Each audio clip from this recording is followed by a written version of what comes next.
चाहिए ఎల్వి ప్రసాద్ గారి ఇల్లు ఇదే కదండి? है तो क्या जाओ जाओ అరే పోనీ భయ్యా బాబు, బెజవాడి నుంచి వస్తున్నా, రమ్మని ఉత్తరం రాశారు. नहीं नहीं जाओ जाओ మై కోనే మాలూం. రామారావు ఎప్పుడొచ్చావు? నమస్కారం ప్రసాద్ గారు. మద్రాసు వచ్చేసేమన్నారుగా, వచ్చేసా. సామాన్లు లాడ్జింగ్ లో పెట్టి సరాసరి మీ దగ్గరికి వచ్చాను. అప్పుడెప్పుడో రమ్మంటే ఇప్పుడొస్తున్నావా? అదృష్టం పిలిచినప్పుడే రావాలయ్యా. నువ్వొచ్చినప్పుడు అది ఉండదు. అర్థమైందా? నమ్మకం అదృష్టం మీద కాదండి, నా మీద. కష్టపడడానికి అవకాశం ఇవ్వండి, నా అదృష్టాన్ని నేను సంపాదించుకుంటా. Well set. బిఎస్ సుబ్బారావు ఆఫీస్లో ఆడిషన్లు జరుగుతున్నాయి. రా తీసుకెళ్తాం. హీరో వేషమే కదండి?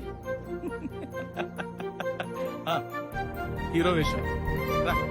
నన్ను నమ్మండి, నేను మీ వాడిని.